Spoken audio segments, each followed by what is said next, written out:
Assalamualaikum warahmatullahi wabarakatuh. Innal hamdalillah nahmaduhu wa nasta'inuhu wa nastaghfiruhu wa na'udzu billahi min shururi anfusina wa min sayyiati a'malina. May yahdihillahu fala mudilla lahu wa may yudlil fala hadiya lahu. Wa asyhadu an la ilaha illallah wa asyhadu anna Muhammadan abduhu wa rasuluhu. Amma ba'd. எனக்கு கொடுக்கப்பட்டுள்ள தலைப்பு வறுமை. ஏழ்மை, வறுமை போன்ற வார்த்தைகள் இன்றைக்கு மனித சமுதாயத்தில் மிகவும் கற்கப்படுகிறது. நாம் இந்த உலகத்தில் செல்வ செழிப்போடு வாழ வேண்டும், நமக்கு எந்த சோதனைகளும் வந்துவிடவே கூடாது என்றுதான் அனைவரும் நினைக்கின்றனர். இன்றைக்கு உலகில் நடைபெறும் கொலை, கொள்ளை, அபகரிப்பு போன்ற செயல்களும் வறுமை அடையக்கூடாது வறுமை அடையக்கூடாது, செல்வத்தை பெருக்கிக்கொள்ள வேண்டும் என்ற ஆசையில் தான் செய்யப்படுகின்றன. லஞ்சம் வாங்கிக் கொண்டு அதிகார வர்க்கம் நீதிக்காக நடப்பதற்கு காரணமும் இந்த வறுமைதான். செல்வ செழிப்பை பெருக்கிக்கொள்ள வேண்டும் எண்ணத்தில் தான் செய்யப்படுகின்றன. பெண் குழந்தைகள் பிறந்துவிட்டால் அதிகமான பெற்றோர்களின் மூக்கள் வாடி விடுகின்றன. இன்னும் சில இடங்களில் வயிற்றில் பெண் குழந்தைகள் கருவுறுகிறது தெரிந்தால் கூட கருவிலேயே சிசுவை அளிக்கக்கூடியவர்களும் இன்னும் சிலர் இருக்கிறார்கள். இன்னும் சில பெண்கள் தங்களுடைய வெட்கமானங்களை எல்லாம் இழந்து கற்பை விலை பேசி விபச்சார தொழிலில் ஈடுபடுபவர்களும் இருக்கிறார்கள். அதற்கு காரணமும் இந்த வறுமைதான். இப்படி வறுமை பல விதங்களில் இந்த மனித சமுதாயத்தை ஆட்டி படுகிறது.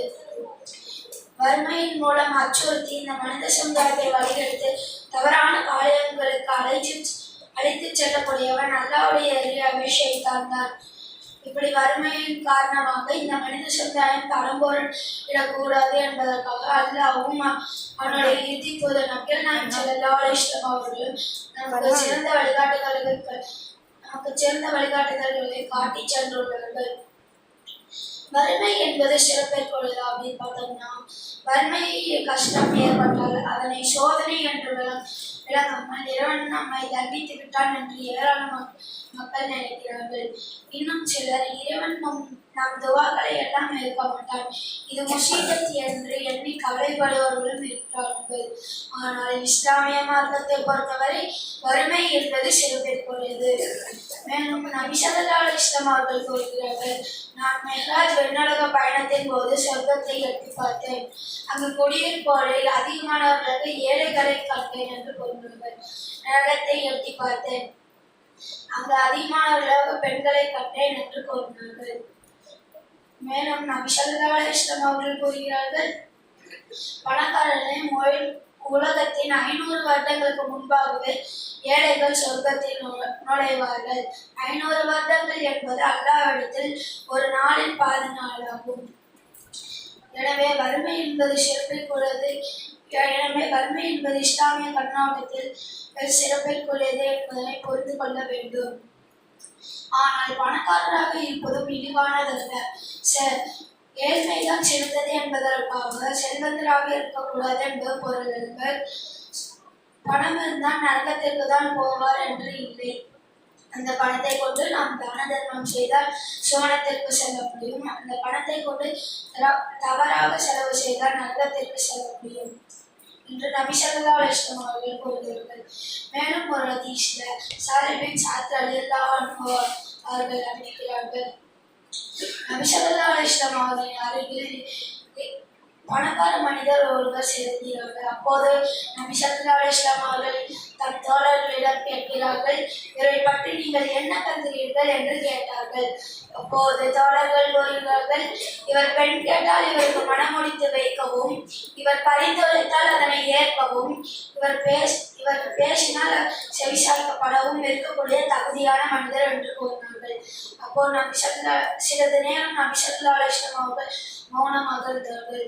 பிறகு நபி ஸல்லல்லாஹு அலைஹி வஸல்லம் அவர்கள் அருகில் முஸ்லிம்களில் ஒரு ஏழை மனிதர் சென்றார். அப்போது நபி ஸல்லல்லாஹு அலைஹி வஸல்லம் அவர்கள் தம் தோழர்களிடம் கேட்கிறார்கள், இவரை பற்றி நீங்கள் என்ன கருதுகிறீர்கள் என்று கேட்டார்கள். அப்போது தோழர்கள் கூறினார்கள், இவர் பெண் கேட்டால் இவருக்கு மனமுடித்து வைக்காமலும், இவர் பரிந்துரைத்தால் அதனை ஏற்காமலும், இவர் பேசினால் செவிசாய்க்கப்படாமலும் இருக்கக்கூடிய தகுதியான மனிதர் என்று கூறினார்கள். அப்போது நபி ஸல்லல்லாஹு அலைஹி வஸல்லம் அவர்கள் கூறுகிறார்கள், இவரை போன்ற வசதி படைத்தவர் இந்த பூமி நிரம்ப இருப்பதை விட அவர்கள் அனைவரையும் விட இந்த ஏழை மேலானவர் என்று கூறினார்கள். மேலும் நபி ஸல்லல்லாஹு அலைஹி வஸல்லம் அவர்கள் கூறினார்கள், இவரை போன்ற வசதி படைத்தவர் இந்த பூமி நிரம்ப இருப்பதை விட ஈமானோடு வாழக்கூடிய ஒரு ஏழை சிறந்தவர் என சிறப்பித்துக் கூறினார்கள். இந்த ஹதீஸ் புகாரி 5091 பதிவாயிருக்கு. ஏழ்மை என்பது முசீபத்தா அப்படின்னு பார்த்தோம்னா, ஏழ்மையில் வெறுப்போமையானால் முசீபத் என்று நினைப்போமையானால் ஏன் சில நபிமார்களும் சகாபாக்களும் ஏழ்மையில் தான் இருந்துள்ளார்கள். இன்னும் சில நபிமார்கள் வறுமையில் சோதிக்கப்பட்டு இருந்தார்கள். மேலும் ஒரு ஹதீஸ், மேலும் நபி ஸல்லல்லாஹு அலைஹி வஸல்லம் அவர்களை சந்திப்பதற்காக சென்ற உமர் ரலியல்லாஹு அன்ஹு அவ்வீட்டின் வறுமை நிலையை பற்றி கூறுகிறார்கள். அவற்றை பற்றி பின்வரும் ஹதீஸில் காணலாம். உமர் ரலியல்லாஹு அன்ஹு சென்ற போது நபி ஸல்லல்லாஹு அலைஹி வஸல்லம் அவர்கள் ஒரு ஈச்சம்பாயில் அமர்ந்திருந்தார்கள். அவர்களுக்கும் அந்த பாய்க்கும் இடையே எந்த விரிப்பும் இல்லை. அவருடைய தலைக்கு கீழ் ஈச்சனாகளால் நெருக்கப்பட்ட தோல் தலையணை ஒன்று இருந்தது. அவருடைய காலுக்கு அருகில் கருவேலை இலைகள் குவிக்கப்பட்டிருந்தன. அவருடைய தலைமாட்டில் பதனிடப்படாத தோல் தொங்கிக் கொண்டிருந்தது. அப்போது அவர்களின் விழாப்புறத்தில் ஈச்சம்பாயின் சுவடுகள் பதிந்திருப்பதை கண்டு உமர் ரலியல்லாஹு அன்ஹு அழுது விட்டார்கள். அப்போது நபி ஸல்லல்லாஹு அலைஹி வஸல்லம் அவர்கள் கேட்கிறார்கள், உமரே, நீங்கள் ஏன் அழுகிறீர்கள் என்று கேட்டார்கள். அப்போது உமர் ரலியல்லாஹு அன்ஹு கூறுகிறார்கள், அல்லாஹ்வின் தூதரே, கிஸ்ரா கைசர் போன்ற மன்னரெல்லாம் தாராளமான உலக செல்வங்களை பெற்று பலமுடன் வாழ்ந்து கொண்டிருக்கிறார்கள். தாங்களோ அல்லாஹ்வின் தூதராயிற்று என்று கேட்டார்கள். அப்போது நபி ஸல்லல்லாஹு அலைஹி வஸல்லம் அவர்கள் கூறுகிறார்கள், அவர்களுக்கு இம்மையும் நமக்கு மறுமை இருப்பதை நீங்கள் விரும்பவில்லையா என்று கேட்டார்கள். இந்த ஹதீஸ் புகாரி 4913 பதிவாயிருக்கு. மேலும் நபி ஸல்லல்லாஹு அலைஹி வஸல்லம் அவர்களின் வீட்டின் வறுமை காரணத்தினால் 2 மாதங்களுக்கு மேல் அடுக்கப்பட்ட வைக்க முடியவில்லை. நபி ஸல்லல்லாஹு அலைஹி வஸல்லம் அவர்கள் மரணிக்கின்ற வரை ஒரு தடவை கூட அவருடைய குடும்பம் தொடர்ந்து 3 நாட்கள் அவருடைய குடும்பம் வயிறு நிரம்ப சாப்பிட்டதில்லை என்று குறிப்பிட்டப்படுது. இந்த ஹதீஸ் புகாரி 5373 பதிவாயிருக்கு. மேலும் ஒரு ஹதீஸ்ல நபி ஸல்லல்லாஹு அலைஹி வஸல்லம் வீட்டில் அன்று உணவு எதுவும் இல்லை. அப்போது நபி ஸல்லல்லாஹு அலைஹி வஸல்லம் அவர்கள் பசி கொடுமை தாங்க முடியாமல் வீட்டை விட்டு வெளியே வந்துள்ளார்கள்.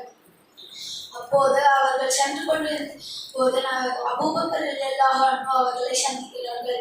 அப்போது நபி ஸல்லல்லாஹு அலைஹி வஸல்லம் அவர்கள் கேட்கிறார்கள், அபூபக்கர் அவர்களே, நீங்கள் ஏன் இந்த நேரத்தில் வெளியே வந்துள்ளீர்கள் என்று கேட்டார்கள். அப்போது அபூபக்கர் ரலியல்லாஹு அன்ஹு கூறுகிறார்கள், அல்லாஹ்வின் தூதரே, தாங்கள் எதற்காக வெளியே வந்துள்ளீர்களோ அதற்காகவே நானும் வெளியே வந்துள்ளேன் என்று கூறினார்கள்.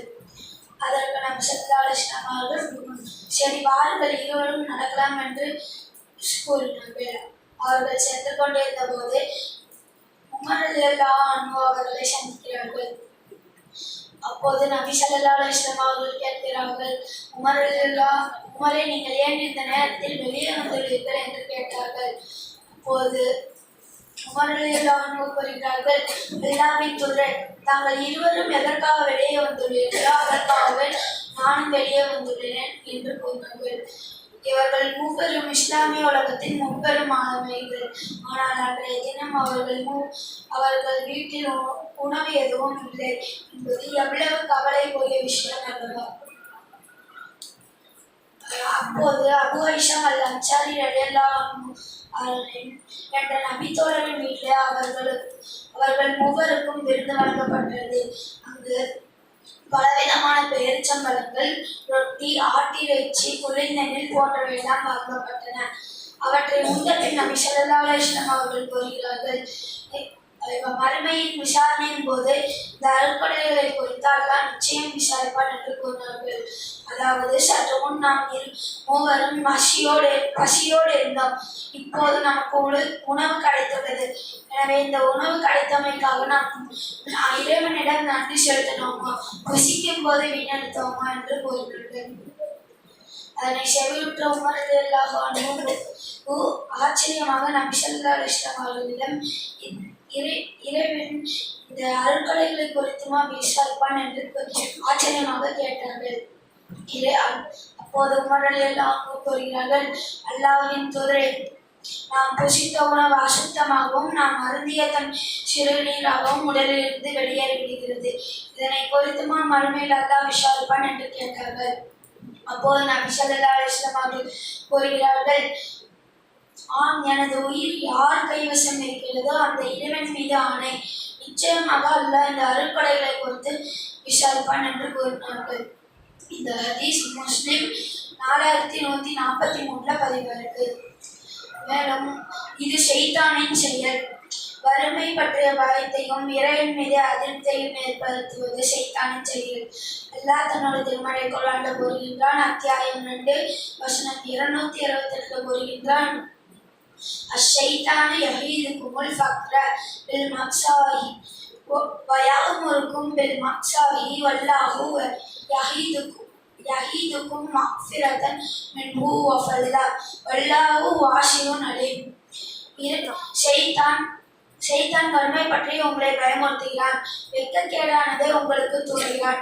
ஆனால் அல்லாஹ் தனது மன்னிப்பையும் அருளையும் வாக்களிக்கிறான். அல்லாஹ் அறிந்தவன், தாராளமானவன் என்று கூறப்பட்டிருக்கு. மேலும் திருக்குர்ஆன் அல்லாஹ் கூறுகின்றான்.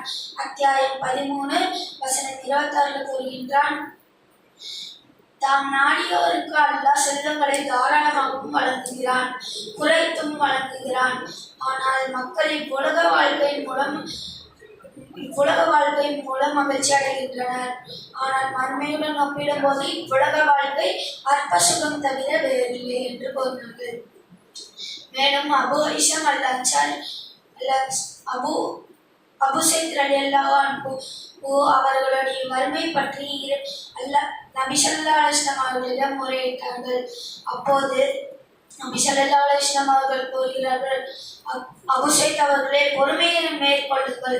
உங்களில் யார் என்னை நேசிக்கிறார்களோ அவரை நோக்கி பள்ளத்தை பாய்கின்ற வெள்ளத்தை விட விரைவாக அல்லது மலை உச்சியிலிருந்து கீழ் நோக்கி விழுகின்ற வெள்ளத்தை போல் வறுமை விரைந்தோடிவிடும் என்று நபி ஸல்லல்லாஹு அலைஹி வஸல்லம் அவர்கள் கூறுகிறார்கள்.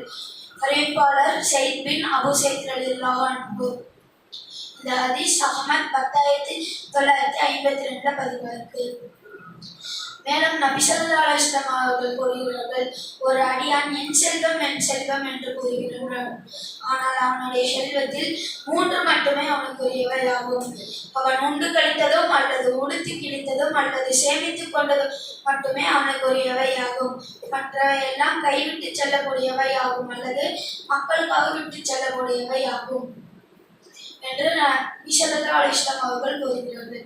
மேலும் அல்லாஹ் தன்னோட திருமறையில் கூறுகின்றான். அத்தியாயம் 30 வசனம் 37 கூறுகின்றான், அப்படி அந்த செல்வம் தான் உங்களுக்கு வேண்டுமானால் அல்லாஹ்விடத்தில் துஆ செய்யுங்கள். தான் நாடியோருக்கு அல்லாஹ் செல்வங்களை தாராளமாக வழங்குகிறான்.